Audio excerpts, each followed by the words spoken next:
வணக்கம் அன்பு நண்பர்களே. இந்த பதிவில் நம்ம என்ன பார்க்க போகிறோம்னு பார்த்தீங்கன்னா, இப்போ இந்த ஸ்க்ரீனில் காட்டியிருக்கேன் பாருங்கள். இந்த லைன் போட்டிருக்கிற இந்த சைடில் வந்து ஃப்ரண்ட் ஆர் பேக் வந்து ஹைட் வந்து வித்தியாசம் வருதுன்னு சொல்லிட்டு தான் நிறைய கம்ப்ளைண்ட் வந்து சொல்லிகிட்டே இருக்கீங்க. அந்த கம்ப்ளைண்ட்டுக்கான முழு தீர்வை தான் இந்த வீடியோவில் வந்து பார்க்க போகிறோம். சரிங்களா? இப்போ சைடு ஹைட் வந்து ஃப்ரண்ட் ஆர் பேக் ரெண்டுலேயுமே வந்து வித்தியாசம் வரும். ஒரு சிலருக்கு வந்து ஃப்ரண்ட்டில் மட்டும் வந்து வித்தியாசம் வரும். இதை ரெண்டையும் வந்து எப்படி சால்வ் பண்ணுறதுன்னு சொல்லிட்டு இந்த வீடியோவில் பார்க்க போகிறோம். இப்போ இந்த இடத்துல பார்த்தீங்கன்னா ஹிப் அளவுக்கு மேலே நம்ம பேக் டாட்டுக்கு 1 இன்ச்சும் சைடு தையலுக்கு 1.5 இன்ச்சும் விடுவோம். சைடு தையலுக்கு நம்ம 1.5 இன்ச் விடுவோம் பாருங்கள். அந்த நேரில் ஒரு லைன் போட்டிருக்கேன். அந்த நேரில் தான் நீங்கள் இந்த சைடு வந்து ஹைட்டை வந்து வைக்கணும். சரிங்களா? இப்போ இந்த இடத்துல வச்சிங்க அப்படின்னா கொஞ்சம் வந்து டிஃப்ரென்ஸ் இருக்குது பாருங்கள். இப்போ இந்த நேரில் வைக்கும்போது மேலே வந்து 1/2 இன்ச் தான் வந்து தையலுக்கு விட்டுருக்கோம். அதே வந்து கிராஸ் பண்ணி டாட்டுக்கு விட்டுருக்கிற மெஷர்மெண்ட்டில் வைக்கும்போது 3/4 இன்ச் வந்து தள்ளி போகுது. சரிங்களா? அந்த 1/4 இன்ச் டிஃப்ரென்ஸ் வந்து வருது. நம்ம அளவு மெஷர் பண்ணுறத நம்ம கரெக்டாக மெஷர் பண்ணோம்னா பேக் சைடில் வந்து வித்தியாசம் வராது. ஓகேங்களா? அதை வந்து கவனமாக பார்த்துக்கோங்க. அடுத்தது இப்போ ஃப்ரண்ட் சைடு வருவோம். காமனாக வந்து ஃப்ரண்ட் சைடில் மட்டும்தான் வந்து இந்த டிஃப்ரென்ஸ் வந்து வரும். அதாவது 100ல் வந்து 40% இந்த பிரச்சனை வந்து நிறைய பேர் வந்து சொல்லிகிட்டே இருக்கீங்க. ஓகேங்களா? ஃபஸ்ட்டு வந்து நம்ம பேசிக்காக பேக் பார்ட்டை போட்டு மார்க் பண்ண வேண்டிய எல்லா அளவுகளையும் வந்து மார்க் பண்ணிவிட்டு ஃப்ரண்ட் சைடு வந்து நம்ம அந்த ஹூக் பட்டி சைடு வந்து மார்க் பண்ணி கழுத்தளவை வந்து மார்க் பண்ணி முடிச்சுட்டு இந்த லூஸை வந்து நம்ம அளவெடுப்போம். அது ஃப்ரண்ட்டில் அந்த பட்டி ஜாயிண்ட்டுக்கு நேராக இருக்கக்கூடிய லூஸ் அளவை எடுப்போம். அதை வந்து 3ஆக பங்கிட்டுக்கணும். இதில் வந்து 7 இன்ச் இருக்குது. 7 இன்ச்சை 3ஆக பிரித்தோம் அப்படின்னா கிட்டத்தட்ட 2 இன்ச்சுக்கு மேலே வரும். ஒரு 2.25 இன்ச் அந்த மாதிரி வருது. அந்த 2.25 இன்ச் மெஷர்மெண்ட்டில் டாட்டுக்கு மெஷர் பண்ணிவிட்டு அதுக்கப்புறம் 2 இன்ச் வந்து டாட்டுக்கான மெஷர்மெண்ட் எக்ஸ்ட்ரா கொடுத்துட்டு அதை வந்து நம்ம சைடில் வந்து எக்ஸ்டெண்ட் பண்ணி கொடுப்போம். சரிங்களா? இப்போ இது வந்து ரெடி அளவு 7 இன்ச்சு. அதுக்கு மேலே டாட் மெஷர்மெண்ட் 2 இன்ச்சை வந்து நம்ம எக்ஸ்ட்ரா இந்த இடத்துல வந்து கொடுத்துருக்கோம். ஓகேங்களா? அப்போ அந்த 2 இன்ச் மெஷர்மெண்ட் நம்ம கூட கொடுத்துருக்கோம் பாருங்கள். அந்த நேரில் நாம் வைக்கணும். ஓகேங்களா? இப்போ வந்து இதில் வந்து 2 இன்ச் தான் கொடுத்துருக்கோம். சைடில் வந்து கிராஸ் அதிகமாக இல்லை. மேலே இருந்து இந்த லைன் போட்டிருக்கோம் பாருங்கள். இந்த லைனில் வந்து கிராஸ் வந்து அதிகமாக இல்லை. ஓரளவுக்கு ஸ்ட்ரெயிட் லைனாக இருக்குது. சரிங்களா?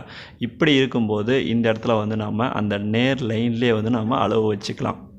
அப்படி இல்லாமல் கிராஸ் விழுகும்போது இப்போ நம்ம அந்த எக்ஸ்ட்ரா 2 இன்ச் கொடுக்குறோம் பாருங்கள். அதை வந்து சென்டர் பண்ணிவிட்டு அந்த அளவில் நாம் வைக்கிற மாதிரி இருக்கும். அதையும் வந்து நான் மெஷர் பண்ணி காட்டிடுறேன். இப்போ இந்த இடத்துல வந்து நாம் வச்சு பார்க்கும்போது அளவு வந்து கரெக்டாக இருக்குது. நான் ஏற்கனவே வந்து அதை மார்க் பண்ணியிருக்கேன். அந்த மார்க்லேயே வந்து நான் லைன் போட்டுக்கிறேன். சரிங்களா?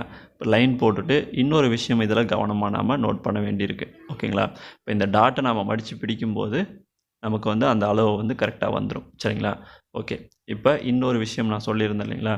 இப்போ அந்த அளவு பார்த்தீங்கன்னா இப்போ இந்த இடத்துல நாம் மார்க் பண்ணியிருக்கோம்ல, இதில் இருந்து தான் நீங்கள் இந்த ரவுண்டு வந்து எடுக்கணும். லாஸ்ட்டில் நம்ம சைடில் லைன் போட்டிருக்கோம் பாருங்கள். அதில் இருந்து ரவுண்டு எடுத்திங்கன்னா இந்த அளவு வந்து மாறிடும். சரிங்களா? அதனால் இப்போ இந்த மார்க் சைடில் நம்ம ரேடியலாக வச்சு மார்க் பண்ணியிருக்கோம் பாருங்கள். அதில் இருந்து இந்த ரவுண்டு எடுத்துகிட்டு அந்த ரவுண்ட் ஷேப்பில் வந்து நீங்கள் கட் பண்ணிக்கோங்க. சரிங்களா? இப்போ நான் சொன்ன இந்த மெத்தடை பயன்படுத்தி இந்த மாதிரி சரியான அளவில் நீங்கள் வச்சு மார்க் பண்ணிட்டீங்க அப்படின்னா கண்டிப்பாக வந்து தைக்கும்போது எந்த வித்தியாசமும் வராது. அதே சமயம் இது மட்டும் வந்து காரணம் இல்லை. பட்டியும் வந்து அதே மாதிரி மெஷர் பண்ணிவிட்டு நீங்கள் கரெக்டான முறையில் கட் பண்ணி ஸ்டிச் பண்ணணும். சரிங்களா? பட்டியினுடைய அளவு ஏற்கனவே நான் நிறைய வீடியோஸில் வந்து சொல்லி கொடுத்துருக்கேன். ப்ளவுஸ் கட்டிங் எல்லாத்துலேயுமே வந்து பட்டியும் வந்து எப்படி மெஷர் பண்ணுறதுன்னு சொல்லிட்டு நான் தெளிவாக எக்ஸ்பிளைன் பண்ணியிருப்பேன். பார்க்கல அப்படின்னா சேனலை விசிட் பண்ணி பார்த்துக்கோங்க. ஓகேங்களா? இப்போ ஃப்ரண்ட் ஹைட் வித்தியாசத்துக்கு ஃப்ரண்ட் பார்ட்டில் பேக் பார்ட்டில் என்ன பிரச்சனை வரும் அப்படிங்கிறது தான் இந்த வீடியோவில் நான் தெளிவுபடுத்தியிருக்கேன். ஓகே. இப்போ நம்ம இதை வெட்டி முடிச்சுட்டு சைடில் வந்து ரொம்ப கிராஸாக வரும்போது எப்படி நாம் அளவு வைக்கணும் அப்படிங்கிறதையும் பார்ப்போம். இதில் வந்து வரதுனால நம்ம அந்த லைன்லேயே வந்து நம்ம சைடு ஹைட்டை வந்து மெஷர் பண்ணிக்கிட்டோம். அதே வந்து சைடில் ரொம்ப கிராஸ் விழுது அப்படின்னா நம்ம ஹூக் பட்டி சைட்லேயும் கொஞ்சம் கிராஸ் எடுக்கணும். இதை வந்து ஸ்ட்ரெயிட் பண்ணுறதுக்கு அப்படி வைக்கும்போது நம்ம கரெக்டாக வச்சுக்கலாம். இப்போ நம்ம வச்ச மெத்தட்லேயே வச்சுக்கலாம். இல்லை ஹூக் பட்டி சைடு கிராஸ் எடுக்காமல் அந்த சைட்லேயே இப்போ நம்ம சைடில் ஜாயின் பண்ணுற பாருங்கள். இந்த சைட்லேயே வந்து நம்ம கிராஸ் எடுத்தோம் அப்படின்னா இப்போ இந்த சென்டரில் நம்ம வச்சுக்கணும். ரெடி அளவுக்கும் இந்த கிராஸுக்கும் இடையில இருக்கக்கூடிய இந்த அளவு வந்து ஒரு 3 இன்ச் 4 இன்ச் டிஃப்ரென்ஸ் வருது அப்படின்னா அந்த 3 இன்ச் 4 இன்ச் டிஃப்ரென்ஸ் வரும்போது அதை வந்து சென்டர் பண்ணிவிட்டு அந்த சென்டர் பகுதியில் நீங்கள் அந்த ஹைட்டை வந்து மெஷர் பண்ணிக்கணும். சரிங்களா?